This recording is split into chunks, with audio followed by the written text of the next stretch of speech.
Hello, and welcome back to the early River Valley civilization video video, whatever you like to call this. We are going to pick up on part three, the cradles of civilization. Let me move my little doohickey over so it's out of the way, and off we go. So, cradles of civilization is a phrase, a name used for these river valleys that doesn't come around until the early to mid 20th century, when historians start looking and truly analyzing the connection between the ancient river valley systems and society today. So it's kind of a play on name, cradle, as in a place where a little baby rests. Again, the very beginning of being a human, and then likewise we can kind of connect it to how those river valleys are the beginnings of civilization. So again, the river valleys are known as the cradles of civilization, and today we're going to take a look at how they develop socially, politically, and economically. So when we look at the word social, and make sure you put these in your notes, the word social means how people interact. We have social media, TikTok, Snapchat, Instagram, Twitter. All those things are social media. Even us old fuddy duddies of Facebook. How we interact. We like to show stuff. We like to be a part of something. So that's the idea of being social. Political, as you might already kind of get from that word, is dealing with government, dealing with politics, things of that nature, rules, laws, those type of things. Economics, a lot of people go and think money, which is totally fine. But you also got to remember, money doesn't develop until a lot later. When we talk about economics, think business, think trade. That's the important part when we talk about early economic, especially with these early River Valley civilizations. So the first part we're going to take a look at in today's video is our social patterns. And the first thing we're going to take a look at is what's called hereditary rulers. Something that's hereditary means that it's passed down. When we think about genetics and how things are, and especially like our earlobes, I think earlobes right away for some reason. Are they attached or are they detached? That's hereditary. And in this case, when we talk about hereditary rulers, we're talking about kings and how the power gets passed down. And for the ancient history, it's primarily going to be from father to son. Sorry, ladies. I don't want you to feel as if this is a sexist statement. However, when you look at the facts, when you look at historically, that has been the case. So it's usually the king, and that power gets passed down to his firstborn son. So, fellas, if you are the oldest son, then you would inherit the throne. Even if you are the youngest of your siblings, you have maybe an older sister or two older sisters, because you are a male, you would obtain the power once your father passes away. So again, the idea of dynasties is when a family holds power over time. So power gets passed down. Again, that's the idea where the authority or power rests and stays with a family. Later on, especially when we talk about India and China and SOL4, we'll look at the dynasties there and how you have some dynasties that last for over 500 years, while others only last for maybe one or two generations. Another aspect of a social pattern is the idea of a pharaoh coming out of Egypt. And you see probably the most famous pharaoh out of Egypt, his burial mass, which is Pharaoh Tutankhamun. His story very quickly, he came to the throne when he was 9. Can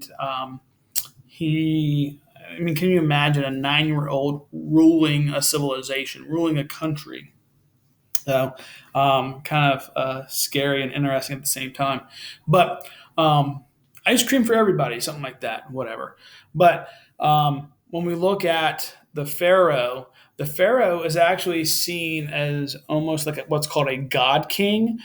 This brings in the term what's called theocracy, which, if you break it down, it's two Greek parts. You got theo, which is religious or beliefs, and then crassy means to rule or to govern. So when we talk about a theocracy, we're talking about where a priest or the ruler in charge of the government has some type of religious tie to it. Other social patterns we're going to see is what's called a rigid class system. When we say rigid, we're not talking about rough. That's something a lot of students get confused with. When we talk about a rigid class system, we're talking about social classes: high, rich, middle class, poor, lower class type situations. You're going to be able to see the difference. If we were to go back in time and look at ancient Mesopotamia or ancient Egypt, or even in ancient India or ancient China, you're going to see who people are. They're not going to hide their wealth. They're not going to hide their status or try to blend in. They want people to know. And so when we talk about rigid class system, that's what we're talking about, where one can see the difference between the different social classes. Another aspect that comes in socially is the idea or concept of slavery. Slavery during this time period was very well accepted throughout the River Valley system as a way of free labor.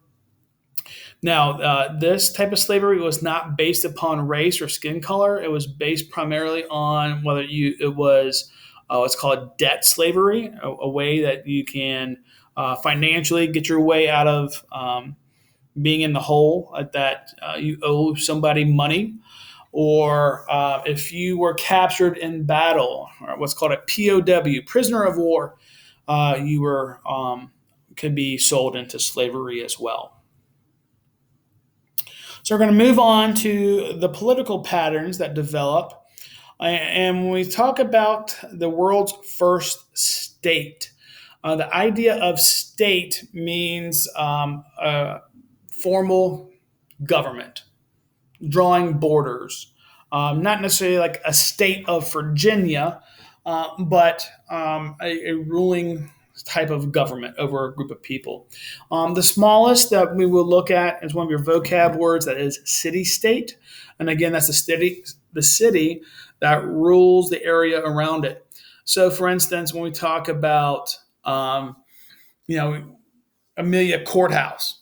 So you have one courthouse, obviously, in the village, downtown Amelia, if you will. So again, it's one of those things where we look at early governments. It's the city and the area that rules around it.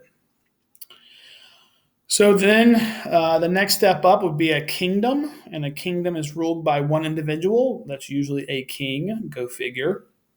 And the king rules over many city-states. So the king controls multiple city-states and forms himself a kingdom. And then we go to the biggest, which is the empire.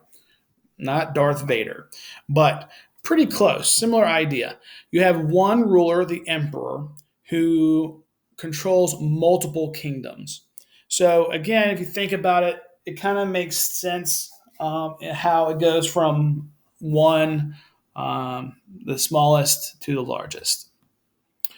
The first individual that you see in regards of an empire is a king known as Sargon the First. He actually will become the emperor, Sargon the First. Sargon the Great might be another name for him, one of your vocab words. So if you click on the link in the PowerPoint that I will post later, you will be able to watch the video regarding it's a short video regarding his story. But again, he's the first to rule and form an empire in Mesopotamia. We start to see what's called centralized government, meaning it's organized, there's a system to it. And so, again, this is something that is a big breakthrough during this time. And we kind of talked about it a little bit before in regards to the idea of theocracy, where you have a priest, or in the case of Egypt, a pharaoh, that is seen as a type of god like person on earth. So, what you start to notice also during these early civilizations is how certain laws will start to blend religious beliefs. So, if there is such thing as an afterlife in these civilizations, that breaking certain laws might prevent you to have a more luxurious, nicer afterlife. So when we go to the law codes, we're still in the political patterns. There are two major law codes you need to understand. The first one is the Ten Commandments. Again, I know several students asked earlier, do we need to know all 10 specifically? And the answer is no. What you need to know overall is who, what civilization, what group of people created them, especially the individual that brought them to the group, and what they are as a whole. So again, we'll talk about this a little bit later on in the next segment, which would be about the Hebrews. And so the Jews were the ones to create the Ten Commandments, specifically their leader, a guy named Moses. Very interesting story, probably one of my favorite people to discuss and talk about. But the Ten Commandments as a whole, there are a set of laws that do not have a direct set of punishments. So if you broke law number 3, there's no written punishment for that law. Now, based on Judeo-Christian beliefs, if you broke a commandment, there are spiritual consequences afterwards. However, a lot of laws during a time were asking for punishments right then and there. So if you look at the Ten Commandments itself, it's truly a law about choices. Thou shall not. Those type of things are basically saying you need to make a choice of what's right and what's wrong. So that's the big thing about the Ten Commandments. Now, moving on down to the Code of Hammurabi. The Code of Hammurabi is very different in the sense of there's a whole lot more than 10, first of all. There's like over 200 some. But King Hammurabi, king of Mesopotamia, creates this law system, which you see there on the right-hand side, and is written in cuneiform, which is the writing of Mesopotamia, which we'll talk about later on. But and then you see the laws underneath the figures there. So when you look at these laws, each law specifically has a punishment. You do this, and this will happen. Some punishments depended upon your social status. For instance, if you were my boss, my manager, and I go and I stole something from you, I'm below you in social status. In turn, my punishment will be harsher.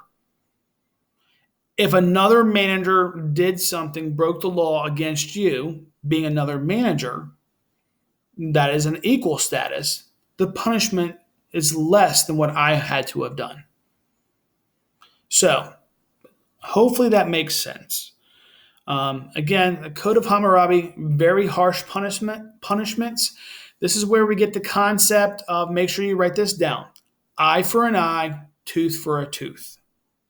Meaning, if you poked my eye out, by the law, I am allowed to poke yours out. If you knocked out my tooth in the fight, I'm allowed to knock out your tooth.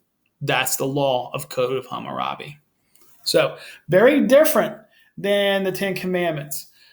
So make sure you understand that and put a star by this in your notes, because there will probably be an SOL question regarding these law codes. So again, make sure you circle this area. All right, we're moving on to economic patterns. One of the biggest breakthroughs during this time is the use of metal tools and weapons. We've talked about this a little bit before in regards to the Neolithic Age and how they start to change things, and the use of bronze. The Bronze Age is a huge time period that we see an advancement of tools and weapons. Later on, some areas in Anatolia, if you remember, Anatolia is another name for Turkey, or also known as Asia Minor, was a home to a group of people called the Hittites. And the Hittites, living in this mountainous area, would harvest and mine iron. And so what ends up happening is you start to see iron, which is stronger than bronze, being used in tools and weapons. And some historians go and will actually say that the Hittites were the first, what's the best way to put it, weapons dealer, if you think about it. So it's a very interesting concept how the Hittites become financially wealthy because of this use of iron. Now, what's going to happen with this development and with iron, with the use of irrigation and better tools, we're going to have a surplus of food. Their plows are going to become stronger and go a little bit further down in the ground. And in doing so, get that nice, rich topsoil. And again, we talked about irrigation, which is what we talked about in part one of this series. So again, these three things: better tools, aka metal tools, the plow, which is now being harnessed with a metal blade, and then the irrigation systems all allowed more farming to occur. So with the extra farming, people can trade, and in doing so, the Phoenicians come back in and become, in essence, your very first ever Amazon delivery truck or boat, needless to say. So economically, the Phoenicians were able to go and thrive because of trade, their development of their trade ports or seaports throughout the Mediterranean. All their different goods and products that they traded for allows trade to flourish throughout the ancient world. And so it's truly a fascinating, if you look back from an economic or financial perspective, how influential the Venetians were. Now, as we mentioned before, slavery and the social status, how slaves were at the bottom, and how you have a larger population of slaves more than your lower class, more than your middle class, and more than your upper class. But again, the idea of slaves were that people worked for free. People were forced to work. And so when we look back at slavery, again, we're talking about how it was accepted throughout the ancient world. We talked about how the types of slavery, for instance, debt slavery, when somebody owes someone something, they will work for them until that debt is paid off. Or, as I mentioned earlier, POW, prisoner of war. It is very different than the slavery that was used here in the United States that was based on race or skin color. So again, it's a very different type of slavery compared to what our history is. Development of religious traditions begin as well. We start to ask the questions like, why? And so this becomes a major part of every civilization. And it's the center point. If you look back at ancient maps, the big buildings that you will see are going to become the focal point of the community of your civilization that has a religious purpose. So again, the development of religions, we start to see people question and ask, how do we get here? In the Judeo-Christian, we talk about Adam and Eve. And throughout other cultures, there's that other type of creation type stories. Questions like, what's the purpose of our life? Do we have a certain role? What are we supposed to be doing? Again, religion starts to develop to try and answer those questions. And then lastly, what happens to us when we die? This is a great question. I mean, from a spiritual perspective, it's a mind-boggling concept. From the physical, the Egyptians try and use mummification. Mummification is used in other cultures as well, where you dry out and preserve the body because the belief is that the spirit needs to rest in that physical body. So mummification has been used throughout the world. So, as I mentioned before, the concept of polytheism is, for the most part, a lot of the early civilizations' beliefs, where you have multiple gods and goddesses. Hinduism is one of them. The mythologies, from Norse mythology with Thor to Egyptian mythology with Amun Ra, and the Greek and Roman mythology of Zeus and Jupiter. So those are great examples of polytheism. Monotheism is something that, again, we kind of talked a little bit about. We're going to get in more detail about it in our next video when we talk about the Hebrews and their development of what's called Judaism. But the idea of monotheism is the belief and worship of one God. And eventually, this concept the Hebrews begin are going to develop and change, and this is what's going to give birth to the religions of Christianity and Islam.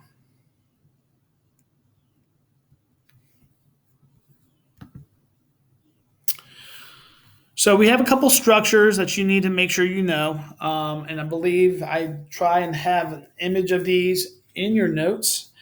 This is a temple called a ziggurat. A ziggurat can be found throughout the Fertile Crescent. It is a temple, a place of worship. And as you can see, it's a kind of an interesting structure. I'm trying to figure out a way that you can see it. You got steps going up here. The structure is not really a smooth structure, so I call it, it zigs and zags. So it's an easy way to remember a ziggurat because it zigs and zags. You would eventually have a couple other layers above it where more of the religious, sacrificial, certain type of rituals would have been taken place.